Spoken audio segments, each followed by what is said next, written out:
É um erro muito comum as pessoas acharem que Deus se encontra por meio do intelecto. Na verdade, nós não achamos Deus, nós fomos achados por Deus.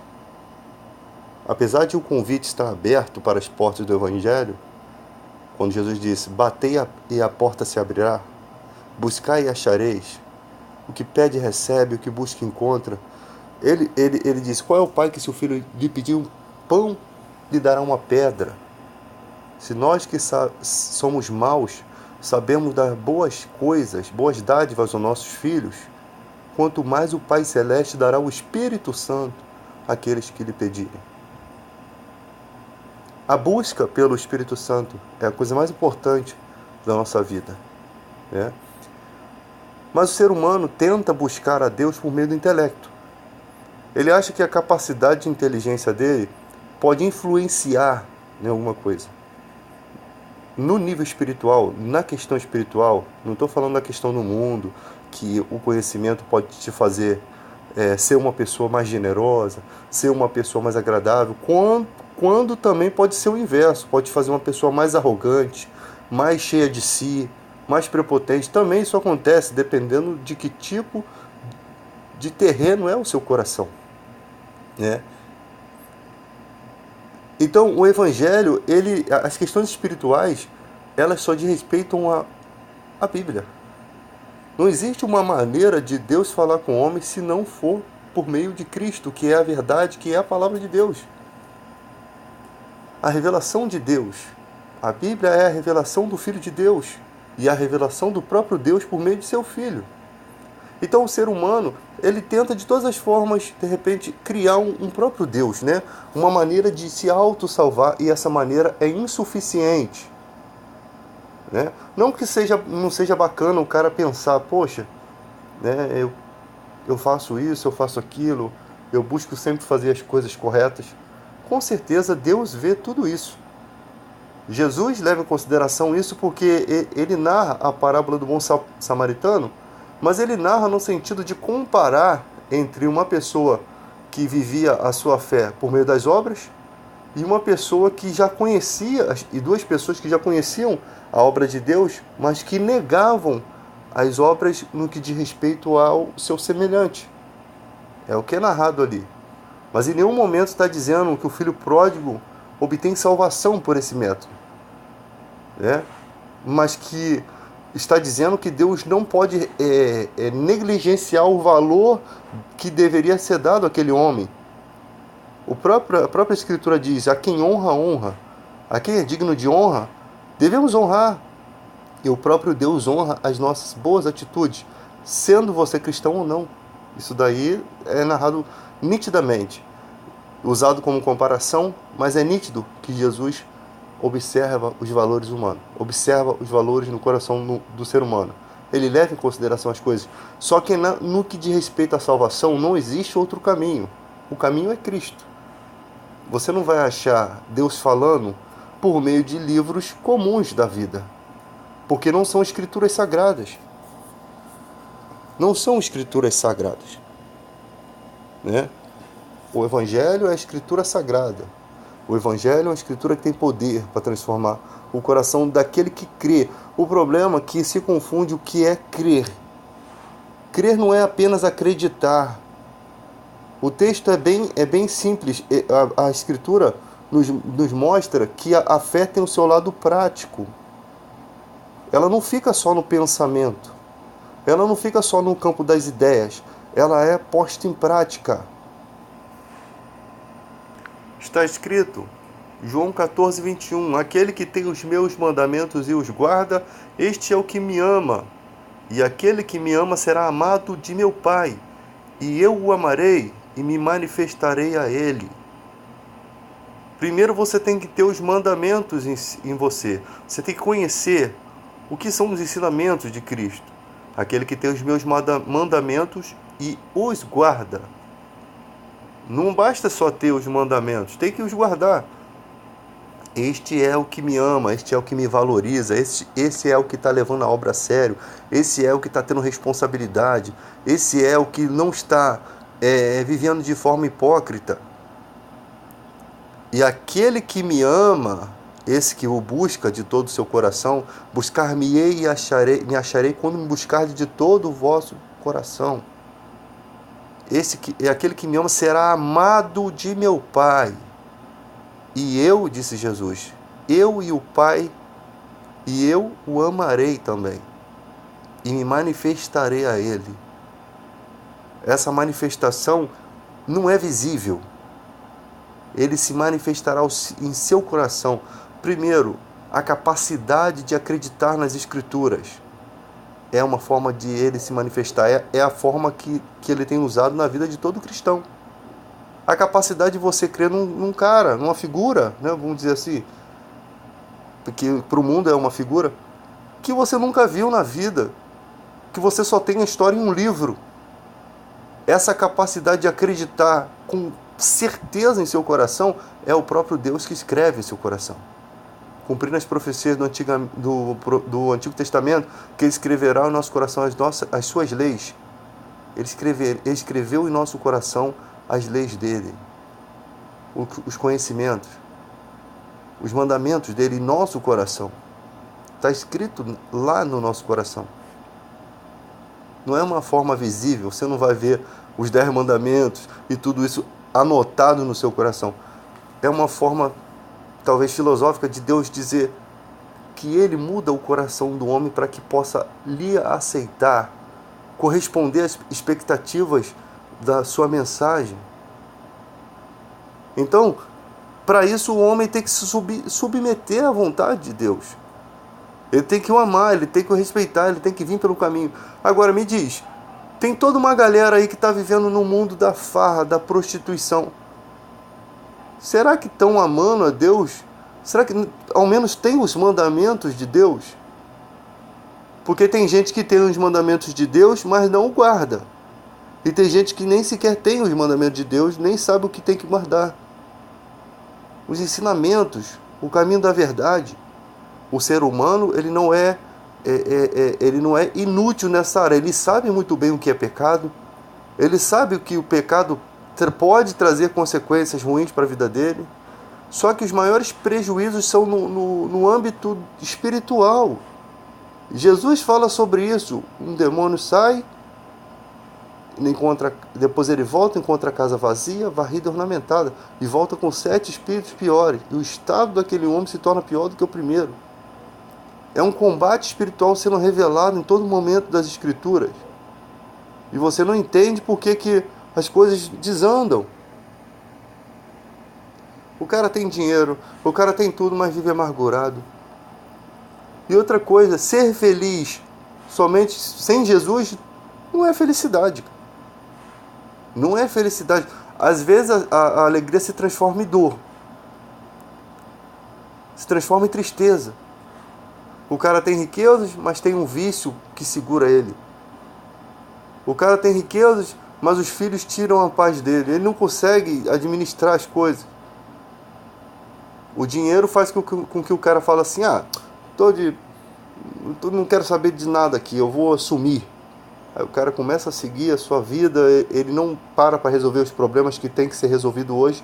Tem coisas que você tem que resolver aqui agora. Se você deixar para depois, vai se tornar um turbilhão no futuro que você não vai conseguir conter. Né? É tipo daquele pai que não quer ter trabalho, não quer se esforçar com o filho, e lá no futuro ele quer exigir do filho respeito.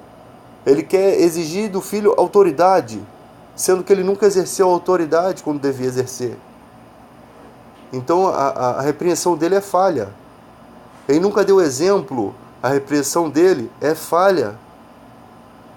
Quando você está com seu filho e ele olha para os teus atributos como pai, ele sabe que você tem falhas, mas como pai você não falhou. Ele não tem argumentos a não ser abaixar a cabeça dele e reconhecer que você é autoridade naquele momento. Nas Sagradas Escrituras, muita gente tem prejuízo porque faz tudo com aflição. Você imagina, se sai um espírito e volta a 7 piores, em que áreas estão atuando esses espíritos? Na mente, no coração. Você é um canal aberto. É como Jesus estivesse dizendo assim: você é uma porta aberta. Você não tem proteção espiritual. Você não tem defesa alguma contra esses ataques espirituais. O estado desse homem se torna pior do que o primeiro. Através do Evangelho de Mateus. E quando o espírito imundo tem saído do homem, anda por lugares áridos, buscando repouso e não o encontra. Então diz: voltarei para minha casa de onde saí, voltando, acha-a desocupada, varrida e adornada. Então vai e leva consigo outros 7 espíritos piores do que ele. E entrando habitam ali. E são os últimos atos desse homem piores do que os primeiros. Assim acontecerá também a essa geração má. Essa geração em que nós estamos vivendo hoje, que nós vemos o pecado, é uma geração má, uma geração que afronta a Deus. É por essas coisas que vem a ira de Deus sobre a humanidade. Pessoas que fazem o que quer com seus corpos, se vendem, né? E hoje em dia a modernização está tão grande que prostituição ia ser um emprego de carteira assinada. Para Deus é pecado. Hoje em dia você tem um cara que faz um filme pornográfico, ele é um ator, ela é uma atriz. Não há, o pecado tomou certas formas de beleza para poder apagar a imagem da podridão. E para poder, de repente, trazer alguns para esse campo. Porque uma coisa é quando você já tem um ensinamento de vida, outra coisa é quando você nasce numa sociedade totalmente avessa aos valores de Deus. Uma sociedade totalmente bagunçada, onde a pessoa olha assim: a prostituição é um trabalho de carteira assinada, vou me prostituir, né? Porque é um trabalho. As pessoas nascem numa sociedade toda invertida. Que tipo de valores ela tem? Que tipo de atributos ela vai ter? Ela recebeu o mundo dessa forma. E aí fica a galera do passado, né, que viveu em uma era do ensino diferente, lutando para tentar ajudar essas pessoas a entenderem que aquilo é errado. Só que a nossa era passa e a Sodoma e Gomorra continua vivendo e prosperando. Por quê? Porque não é só nesse quesito que aquela pessoa está sendo atribulada em seu entendimento. Em todas as áreas, porque o mundo que aceita isso já está totalmente contaminado. Você nasce num mundo onde o jovem pega um celular, ele tem acesso à pornografia, ele tem acesso a questões tão sujas que nenhum adulto deveria ter influência a isso. Então a nossa alma começa a ser manchada. É isso que acontece. Os espíritos vão entrando no nosso pensamento, vão modificando nossa maneira de ser, e a nossa carne vai aceitando, porque ela tem ela é tendenciosa a essa inclinação. Então nós precisamos ser tirados do império das trevas e transportado para o reino do Filho. E por meio da mensagem do Evangelho isso acontece. Ele nos dando graças ao Pai que nos fez idôneo para participar da herança dos santos na luz, né? Participar dessa herança pura, lúcida, essa herança perfeita, né? Da verdade, da pureza. Ele nos tirou da potestade das trevas e nos transportou para o reino do Filho do seu amor, em quem temos a redenção pelo seu sangue, a saber, a remissão dos pecados. Então esses pecados que nós tínhamos foram cancelados não porque éramos bonitinhos, bonzinhos, mas porque aceitamos a mensagem de Cristo, aceitamos viver a partir de hoje por meio dele, aceitamos nos arrepender desse pecado, então nossos pecados foram cancelados. A humanidade toda que não aceita isso não tem o pecado cancelado. Todos os seus pecados ainda estão sobre eles, porque eles não têm o sangue de Cristo, ou têm, mas não tomam posse dessa salvação. Não querem tomar posse, então o que resta para eles é a ira de Deus sobre toda a humanidade. Está aqui o perdão, está aqui o sangue, pagou o preço. Quer participar, quer receber a remissão? Mude de vida. Os que me amam são os que me obedecem, são os que fazem a minha vontade. E eu rogarei ao Pai, e o que me ama praticará os meus mandamentos. Eu o amarei e me manifestarei a ele, disse Jesus. Eu e o Pai viremos e faremos dele morada, também está escrito. Porque um dia você aceitou participar dessa herança de pessoas santas que vivem na luz. Então nós damos graças a Deus que nos fez idôneos, ou seja, Ele nos fez dignos para participar dessa herança. E essa porta está aberta para qualquer pessoa. O Evangelho não tem espaço para arrogância, é um espaço para humildade. Todos podem receber. Há dons para todo mundo, há milagres, há unção para todas as pessoas. Não há exclusividade, porque no mundo existe essa questão de exclusividade. Quem é rico tem exclusividade em certas festas, em certos prestígios da vida. O próprio dono do universo não deu exclusividade a nada. Tudo é de todos. A morte de Cristo ela é eficaz para a vida de qualquer pessoa. O banquete celestial, todos estão convidados. O maior de todo o universo é também o mais humilde, que recebe a todos. Como Jesus disse, aquele que o Pai me der virá a mim, e eu de modo algum lançarei fora. Ele está falando, eu não vou te lançar de volta nas trevas, não. Eu não vou te lançar para fora de mim, não. Pelo contrário, se eu tenho 99, se tenho 100 ovelhas e uma se perde, eu deixo as 99 em segurança e vou atrás daquela que se perdeu. Ele não abandona, né? Ele não te abandona. Não adianta o cristão, ele erra, ele pega, ele continua sendo cristão, ele continua sendo amado de Deus, a mão de Deus continua estendida sobre a vida dele, mas ele sabe o que tem que fazer. Ele sabe que Deus não tem compromisso com a hipocrisia. Ele sabe no que ele precisa mudar. Pregar a tempo e fora de tempo, aproveitar as oportunidades. Ele sabe que tem que pregar, ele sabe que não pode parar.